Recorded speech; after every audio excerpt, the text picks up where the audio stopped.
Hello, this is Tom from Tabletop Tap Room. And today we have another scam to report in the hobby.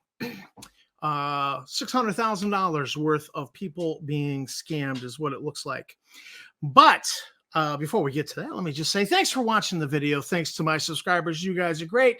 Please do hit the like, subscribe, bell icon, especially that bell icon. It'll tell you that I've dropped another video. And so help me, help support me. But you know who also supports me is my sponsor. And let's get a quick 45-second word from them. Brought to you by Gloomer Games Mystic Days, the Caldwell Edition. The Kickstarter includes 4 hardbound books, Monsters and Mayhem, Magic and Treasure, Player's Book, and Adventure Guide. OSR style, 6 classic stats, no character classes, you build the character you want, no initiative to slow things down, no OP characters, and death is always on the table. You roll to cast, failure could lead to an explosive catastrophe, and every weapon is unique. Polearms get the place they deserve with every weapon having a reach modifier, and monsters are bestial and not humanized. With fantastic cover art by Clyde Caldwell, this is old school gaming the way you remember. Links below. Yes, indeed. Links will be below in the show notes. But the Mystic Days by Gloomer Games, the Clyde Caldwell edition. Very excited about this Kickstarter. Very excited about this company. I have enjoyed their patronage now for during the summer, and so they were the first company to monetize me, and I greatly appreciate it. So if you can, click on the link, check out the Kickstarter. They are well worth your time to check out. Now, we get scammers showing up in the hobby all the time. You get them on Facebook doing their thing, and it's just annoying. And you're having to be a little bit more tech savvy these days to go, well, wait a minute, red flag, let's hold off on this, because it's just a fact of we do so much online. There's so many people online that can do, it's not like the old days where you lived in a little village, like Little House on the Prairie. And if the snake oil salesman came to town and a bunch of people got sick off of stuff, you put together a posse, go locate this guy, or if he was still around town, you'd run him out of town on a rail, tar and feather him. So, I mean, it's not like that anymore. These people can do these scams. They think they have immunity because they're behind a computer screen, and they just get away with this stuff, and nobody knows. And we've had some classic scammers in the hobby. I mean, famously, Ken Whitman has, I thought it was 10 or 11 Kickstarters that he had done, and I was trying to confirm that, but I could only find, about 6 or 7. So, I was doing some research. Ken Whitman, for one, most recently, the Dungeon Hobby Shop Museum, new TSR, which has now suddenly gone bankrupt, with offering to license trademarks that didn't even belong to them and stuff. And so I was wondering, what would it look like if you cross Ken Whitman with new TSR? What would that look like? And I think I found it. I think I found it in Broken Anvil Studios, Broken Anvil Miniatures. So this is now Broken Anvil Miniatures. They was a company. They were just chugging right along, doing STL files. They had a Patreon, and so they were just producing STL files. But at some point, they decided, STL files, too much thieving goes on, too much theft. So we want to go into producing miniatures. And they did a successful Kickstarter. So this one, funny was this one was canceled in December, and then they ran it again, and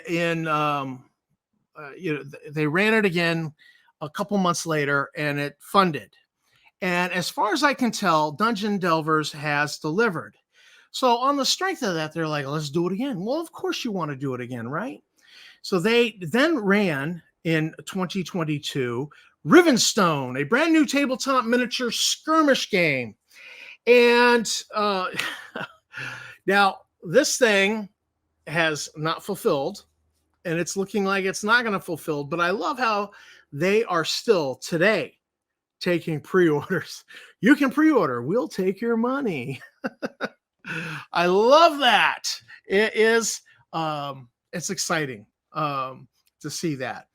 But so they did this Kickstarter in 2022, and then earlier this year, they suddenly, without having fulfilled the Rivenstone, which had created a lot of buzz because a lot of those minis kind of had they kind of looked a little World of Warcraft, and so there was a lot of buzz surrounding that. And but it, it went 200,000, and let me just confirm, what was that number? 233,743.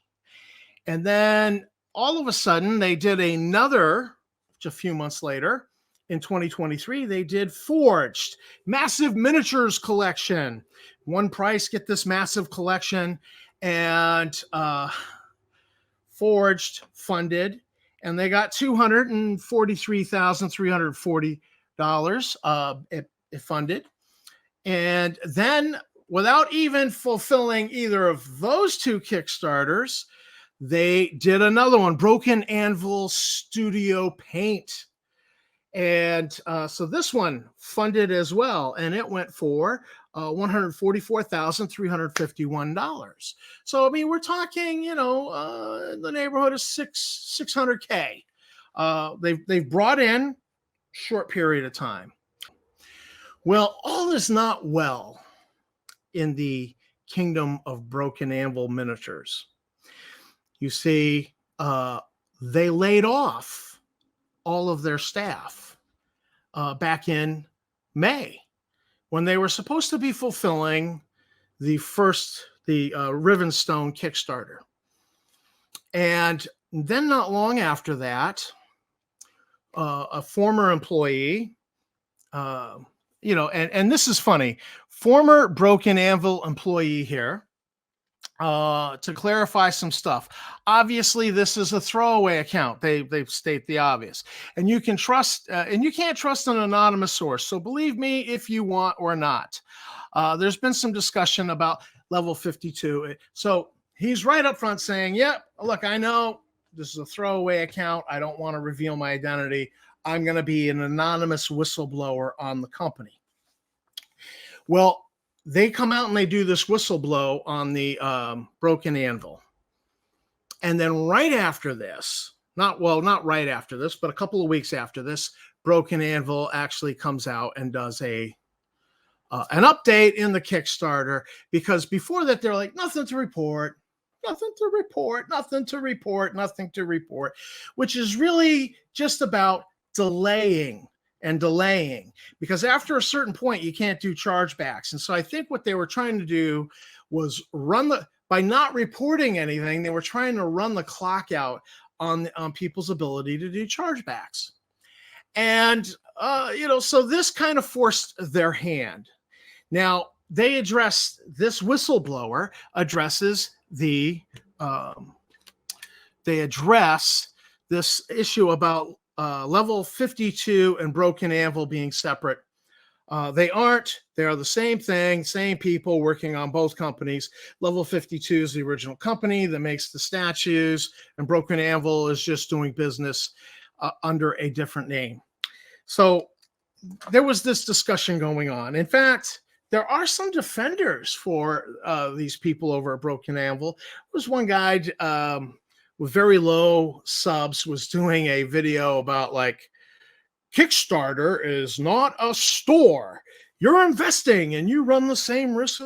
I was watching it going, yeah, we know it's not a store. We know it's investing. And yet some people get excited about the hype and they don't do their due diligence, and they go ahead and they invest.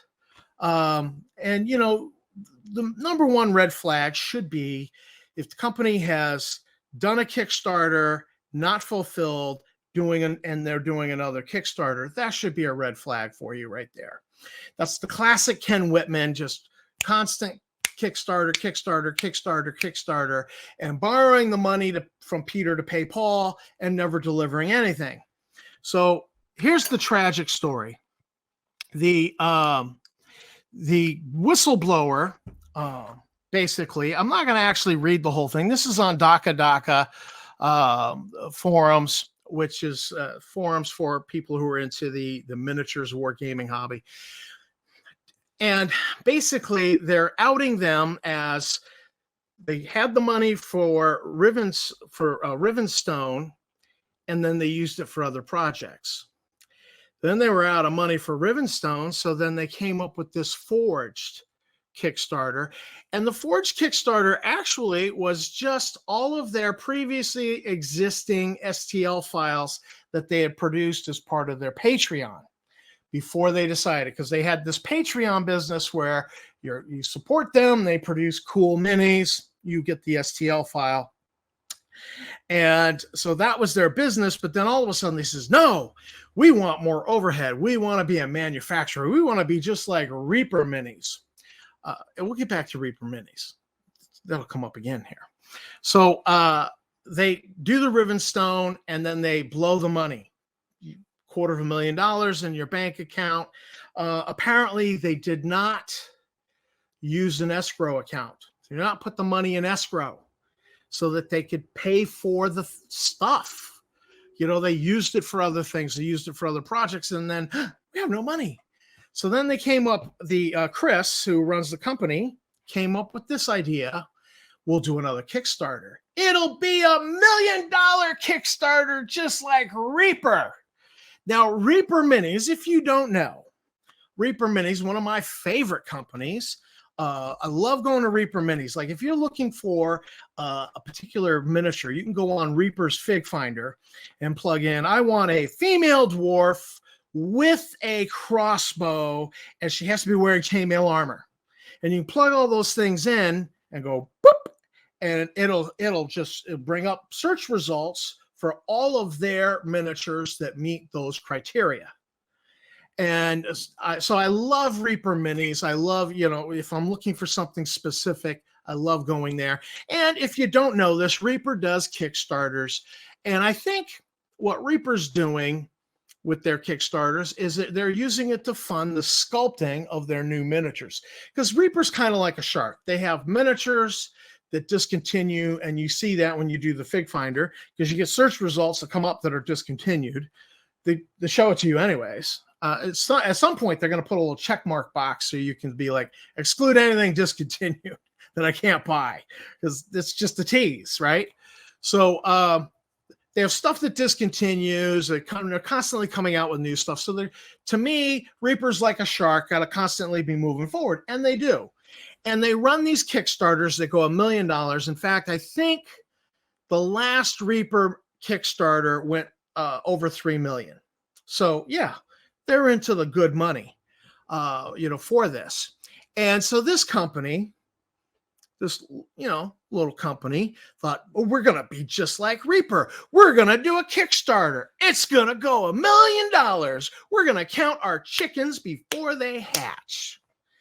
And so they took all their STL files that they had produced through Patreon that were already out there in the wild, and they put them together into things. And we'll do a Kickstarter. And then, there are people who don't have 3D printers that, will pay to get the miniatures. And so the Kickstarter funded, and it went over the amount.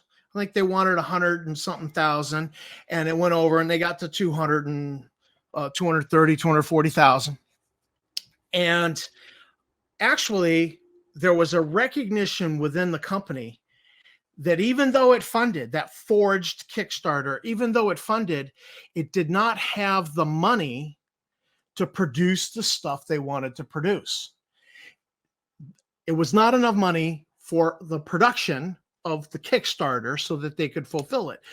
So they went ahead, even though they knew that, they went ahead and took the money anyways out of people's accounts and used it elsewhere. They used it supposedly on Rivenstone. So yeah, that's good. Well, now you've got 2 Kickstarters and no money because you've hemorrhaged money. They start the third one. And you see updates in that like, oh, the paint's made. We forgot to order bottles. You're selling paint bottles and bottles of paint. You forgot to order paint bottles, which is just a thin excuse. Because more than likely they've taken that money and used it. But what have they been using it for? The whistleblower. So Broken Anvil's hemorrhaging money. What are they hemorrhaging money on? Nothing's getting produced. They are showing some pictures of hundreds of miniatures, but not the thousands that they need to fulfill their Kickstarters. Where's the money getting? Well, one of the whistleblowers that's outing them is actually saying the payroll was $100,000 a month, and that rent, they were spending rent. They upgraded their offices, and they were spending $14,000 a month in rent. Now I may be no businessman. That just sounds like a lot of scratch. And if you've raised $600,000 in Kickstarters since last October, it seems like you're probably going to run out of money by May if you're spending $114,000 a month just in rent and payroll. Not to mention the people are saying that the owner was bragging about buying a car, that he was observed getting DoorDash food delivered 3 times a day. And yet in his updates, he's claiming that him and his partner have not taken a paycheck for 4 years. If you've not been taking a paycheck for 4 years, then you must know how to live on an austerity budget where you don't DoorDash and where you're not out buying new cars and where you're not upgrading your digs, where you're just, all right, let's get this thing finished and across the line, and let's get this thing done. I mean, because if you're used to living without a paycheck for 2 years, the last 2 years shouldn't have been nothing but a thing for you. But that's not what seems to have been going on.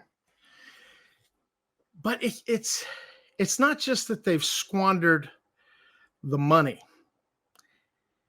from the Kickstarters, borrowed from one Kickstarter to try to get the other one done, and yet still didn't do it. It's that they were living high on the hog, went into a massive hiring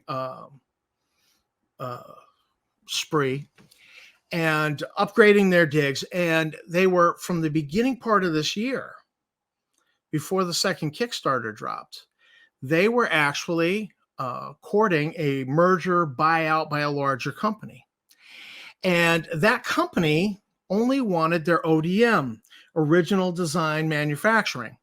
They wanted to get their miniatures and produce them as an original design manufacturing item, basically under a new package, same miniature, just new package, new colors. That was what that company was after. They were very excited, but they were only interested in the level 52 business. The level 52 business, as far as I can understand, is where the Patreon was, where they were developing all these sculpts for the Patreon. The Broken Anvil is where they tried to pivot and turn the company into an actual manufacturer. And this Chris fella at this company was trying to get this other merger company, we don't know who they are yet, to take over both. But it seems like that's not what they were interested in. They were only interested in the ODM, the original design manufacturing. They wanted to be able to resell what this company had been producing. They were not interested in fulfilling the Kickstarters, which had been squandered away because the money was not put into escrow. Instead, the money was used to look good and look high on the hog for the other company. And when that deal fell through, because it appears what they were attempting to do was a pump and dump. Pump up the company and then dump it and get out. Sell it off and get out. And the whole deal has fallen through. So now you have all these people $100,000 worth of payroll, laid off sculptors, engineers, everybody has been laid off, put out of work. And the Chris is the only one working at the company, supposedly with two other people. One of them is part-time, and his girlfriend, his partner, Hannah, is working remote. But the whistleblower saying she's working for her family's business. So I don't know can we trust the whistleblower?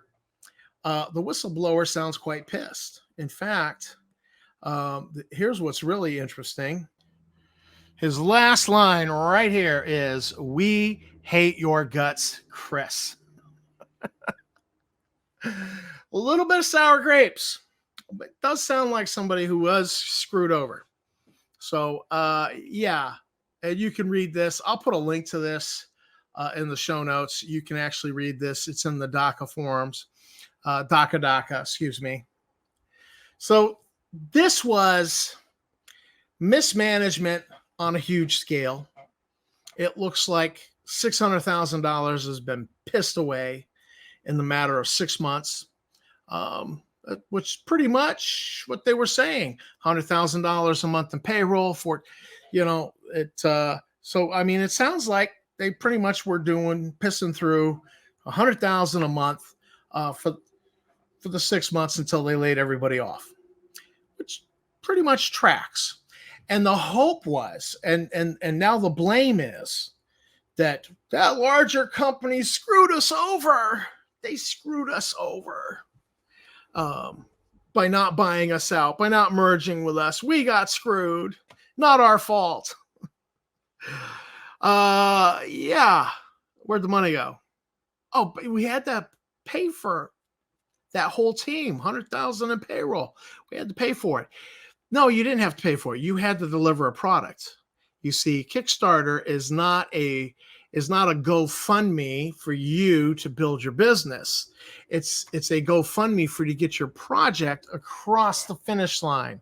And if you don't do that, and if you spend the money, and if you're having DoorDash, okay, all the time, then you're being irresponsible with the money.